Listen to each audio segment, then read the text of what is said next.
and then receive the income directly from your audience to your bank account.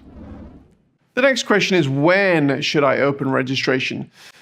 Now, some organizations have established behaviors concerning when they open registration for their events, and it would create confusion to their audience if they veered from this course. However, when no such general behavior has been established, a common question that is often asked is when registration should be opened. Now, while many aspects of a physical event and an online event are transferable, this is one area that must have a few different considerations.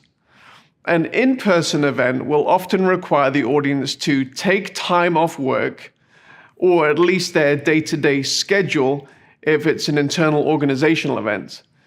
This often requires much more forward planning, including travel, accommodation arrangements. For this reason, it's often important to open event ticketing up to a year or more in advance for an in-person event. Added to this is the fact that an in-person event often has limited capacity at every level of the event, which could add the motivation to buy early.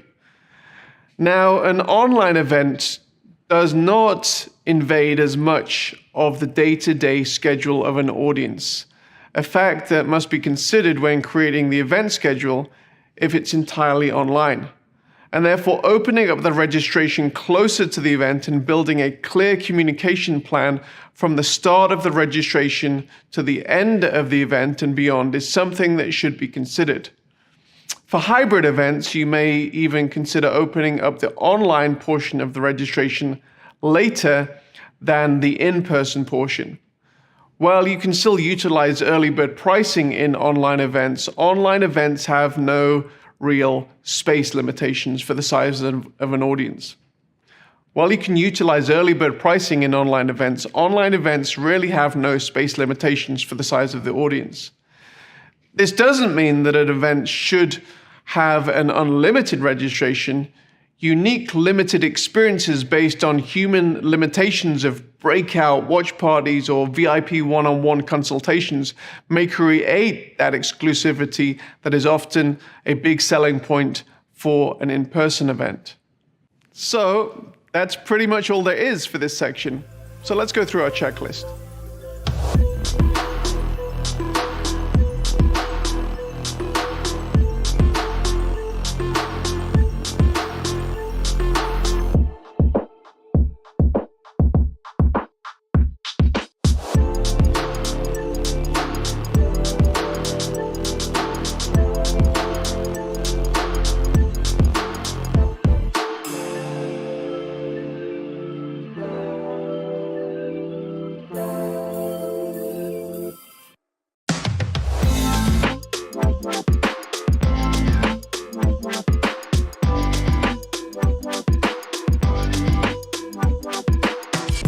In this session, we're going to go through all the considerations that you need to think about in relationship to producing your online event. When you design a large in-person event, much thought is often given not only to the content that is delivered from the stage in the main plenaries, but also to the design of the stage and the main auditorium.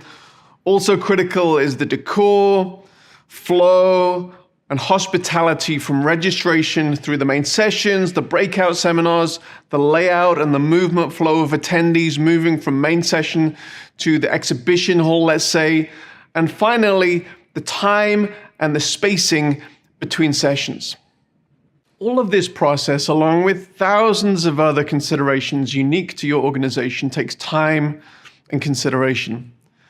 The bottom line is the way that the event is designed communicates to attendees their value and the value of the experience.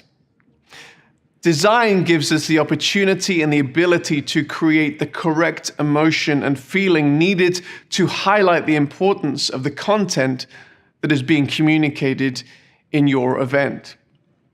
Now, similar motivations must guide the approach to designing an online event. An amazing brand contained with killer design, implemented with a highly intuitive user experience, will create the difference between a good and a great event. Creating this wow factor, as we like to call it, is something that will create that difference. Your audience is typically part of your tribe. They've come to your URL to experience your event.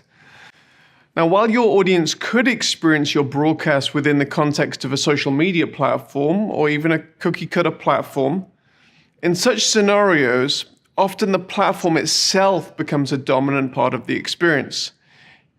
You are in essence meeting in, say, Facebook's building rather than your own. Now, those of the utilitarian mindset may not care for this design aspect, yet I believe, and all of us at the Sardius team believe, that it's important to think about the following components in a similar way to the way that you would consider the component parts of an in-person event. Considering the video, the user interface, which we call the UI, which is typically more about the design aspect, the user experience, or UX, which is typically more about the functionality of the platform, as well as the timing of the overall presentation that altogether determines the quality and the wow